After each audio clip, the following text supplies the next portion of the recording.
Now, here's the question of the day. Is it time to get tougher on foreign criminals? Today, the Tories tabled an amendment to the government's immigration legislation that would require all foreign criminals to be deported, including anyone charged with or convicted of an immigration offence. But does this go far enough? Because astonishing new data has laid bare the extent to which migrants from certain countries commit crimes in Britain. The figures are astonishing. Between 2021 and 2023 alone, 104,000 foreign criminals were convicted in England and Wales alone. Now, that includes over 38,000 violent, sexual, drug and theft offences. Well, let's discuss this now further with the Shadow Crime and Policing Minister, Matt Vickers. Matt, welcome to the show. Always a pleasure to have your company. So can you tell us, Matt, the motion that the Conservatives were discussing and tabling today in Parliament? So lots going on at the moment, lots going on with immigration. We've got a bill coming through from the Labour Party, the surrender bill on borders from the Labour Party, which is going to see them allow foreign people who come here illegally are going to be able to become British citizenship. So that's become British citizens. That's the proposal from the Labour Party. They're also going to get rid of the power for us to to ensure that people who arrive here illegally can have their age verified. We know what that means. If 30-year-old men decide to come and turn up and tell us all they're 16 and want to go to school with, they'll go, ridiculous. They're actually giving away the power to be able to verify ages. We put down a series of amendments. The first, one of them on legal migration, where we've said that if you come to this country and you want to bring somebody, for whatever reason, if you're in this country and you want to bring someone from abroad, you need to be earning £38,000. That means that you've got to be able to support that person. If you're married to someone's coming to this country with you as a dependent, you need to be able to support them. There shouldn't be a drain on the taxpayer. The next thing that we announced, really big deal, we said that we will disapply the Human Rights Act on all immigration cases. We've seen the absolutely bonkers cases coming forward. Chicken nugget gate, where someone's kids don't like foreign chicken nuggets, so he should definitely have the right to stay, shouldn't he? And then we've seen these cases where a rapist decides overnight that he's bisexual in order to avoid being deported. It's absolutely deranged and bonkers that we allow this to go on. So we have said, we're putting forward an amendment that will disapply the Human Rights Act, bring an end to these absolutely balmy outcomes in our courts. And you know what? The judges will service the law that we make in here, that we're elected to come to Parliament to make the law, not for some judge around the corner to change that law and write his own law. But the big news today, the most recent amendment, is that we are going to put an amendment forward to deport all foreign criminals. All right. So use changes that we're going to make to the Human Rights Act to allow us to get these things through the courts. We're then going to say that if you come here and you commit a crime on our turf, then you have no right to stay in Britain and you should go back. And you know the countries that refuse to take you back? We're going to stop issuing visas in those countries. And all of a sudden, those countries will come round the table and have these discussions and take back these foreign criminals. We you know what, not only do they come here and commit crime, they then clog up our jail system and our prisons. Matt Vickers, you're speaking a raft of policies that many people watching will go, hurrah, fantastic ideas. And then they'll say, so why didn't you do any of the above in 14 years you're in power? Instead, you presided over record immigration, both legal and illegal immigration. Are you starting to sound like a football team that's been relegated that's telling everybody else how to win the league? You had the chance to do all of this when you're in power and you did none of it. Well, two big points, two very important points. Firstly, we concede. Kemi has conceded. What's gone on under previous governments was just not good enough. We've let people down. Too many people are coming to this country. It's wrong, legally and illegally. Immigration is too high. But one thing's changed. Well, a couple of things have changed, actually. I wasn't a minister in the last government. I'm now a shadow minister. Kemi wasn't the leader of this party in the last government. She is now. This is the offer that we're making to the British people. We can see what Labour are offering the British people, and actually it's going so much worse now than it was under the last government. Under the last government, numbers were falling, the number of people in hotels was being reduced, and we're increasing the number of people that we were deporting who'd arrived here illegally. Now, since Labour have come into office, the number of people arriving in this country illegally is up 28%. The number of people in hotels across the country up 29%. Matt, everybody can agree that we're we've totally lost control of our borders and the lunatics have taken over the asylum system. On that, you and I can concur.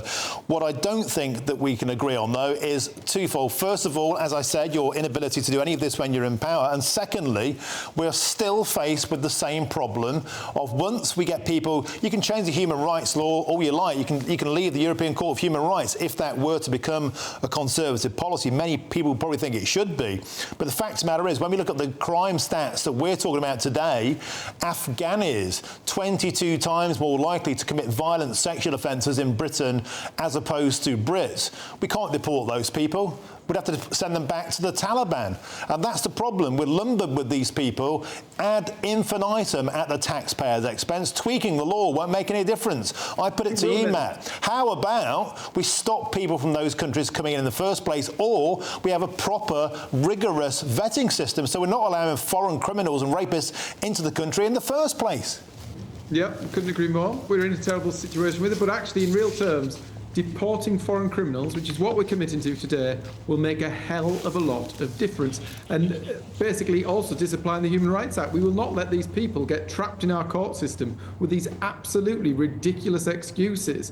You know, people used to say the dog had eaten their homework. Now they just say they don't like chicken nuggets wherever and they can stay in whichever country they bloody well want. It's completely ridiculous. Disapplying the Human Rights Act, massive move forward. A commitment to deport all foreign national offenders, massive move forwards. I hear what you say about third countries, about countries where we can't remove people to because it might not be safe at the other end. Those people should probably make those decisions before they arrive here. But in real terms, that's what Rwanda was about, wasn't it? It was about finding a third safe country where you can put people that you can't put back in the country where they arrived. That was the entire scheme. That was the entire premise. Yeah. Now those people from Rwanda, this government are going to send them to Redcar, to Romford, to bloody Richmond. That's where we've arrived with this government. But Matt, the fact of the matter is only 2 people went to Rwanda. They did so voluntarily. It was a huge drain of money. And I put it to you again, is the Conservative Party, as the Conservative Party was on Brexit, still 2 parties within one on immigration? How will this go down with the wet Tories in the Shires at fear of losing their seats to the Liberal Democrats? Kemi Badenoch herself was lobbying for more student visas to be issued in the past. Can we trust you on this? The Rwanda scheme hadn't even started. The reality is we put in law, and it's just been stripped out today. I've just been in a bill committee where they've voted on it, that if you arrived in this country illegally, we created the powers that meant you could be detained and you could be removed. I don't care which country you go to. Rwanda was the agreement that we had at the time. Well, that is the right thing to do. People who get in them boats need to know they can't stay in this country. But in terms of 2 parties, no. This is party policy put forward by the leader of the new leader of the Conservative Party and myself as the spokesperson. Brexit was party policy. Net zero is party policy. You don't agree on any of that? And this is policy. We've agreed on it. And in a few days' time, we're going to be voting on it in that chamber. We're going to walk through those lobbies and we're going to vote on some of these amendments we put forwards because that's what we're about. And if it goes through, it would mean that we'd change the law. And if not, we'll be bringing it back when we get all these lefties out of that chamber and we get Keir Starmer out of number 10. It won't go through, of course, because the Labour Party will make sure it doesn't go through. And I put it to you, Matt Vickers, do you still believe that every Conservative MP believes in things like leaving the European Court of Human Rights? They believe in deporting any foreign nationals. Do you believe that you can guarantee that's party policy that everyone will stick to? Because I hear a lot of Tories who say they think actually it's a bit, I don't know, far right. These amendments are party policy. We are a broad church as a party, but these amendments are party policy. We've had discussions with colleagues. This is where we've arrived. At the next election, there'll be a very clear choice. There'll be a choice between a Labour Party. God knows what will have happened to immigration by then because it's already up 28%. The number of people in hotels is up 29%. And they're removing less people than we were before, even though more are coming. But it is party policy. The option is there between what the Labour Party are doing and what we're going to be doing. That will mean disapplying the Human Rights Act. That will mean deporting foreign criminals. And that will mean upping the amount that you have to be earning in order to bring a dependent. These are all things that we would like to, I would like to have seen done before, but we are going to do them in office should we get there, when we get there. OK, well, maybe things will be different. I'll add one more line. While we're debating these things, I've been at a bill committee today. I spent 5 hours in there the other week debating this bill committee.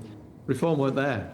They weren't there for the debate in the chamber. They weren't there for I've realised they're on with lots of other things and tweeting and media appearances, but they weren't there at these debates. This is going to be the choice at the next election, and I'm determined to make it happen. It's in our national interest to make sure this happens. OK, Matt Vickers, thank you very much. That's the Shadow Crime and Policing Minister there, haunted by the eyes of Tony Blair behind you on that poster, on that infamous election poster. Matt Vickers, thank you very much for joining us on the show. Now, earlier on, I got the thoughts of the political commentator Matthew Stadlin on this story, and here's what he had to say. Well, I don't think anyone in this country, apart from violent criminals themselves from abroad, want to see foreign criminals of a serious nature stay in this country. So the question is, what do you do about it? I've been in touch with the Home Office today, having seen these figures. They say that in the months since the election, they have removed 20% more foreign criminals from these shores, admittedly not a huge number, about 3,000, than the Conservatives had done in the comparable period the year before. Those figures are true. It's worth pointing out that the vast majority of those are petty offences. Most of them are going voluntarily to places like Brazil. It's not rapists from Afghanistan are being deported. I'm not sure whether there's anything voluntary about the particular figures that I've just stated. A lot of them being paid to go. I'm not sure of that 3,000. I'm not sure that any of those people have been paid.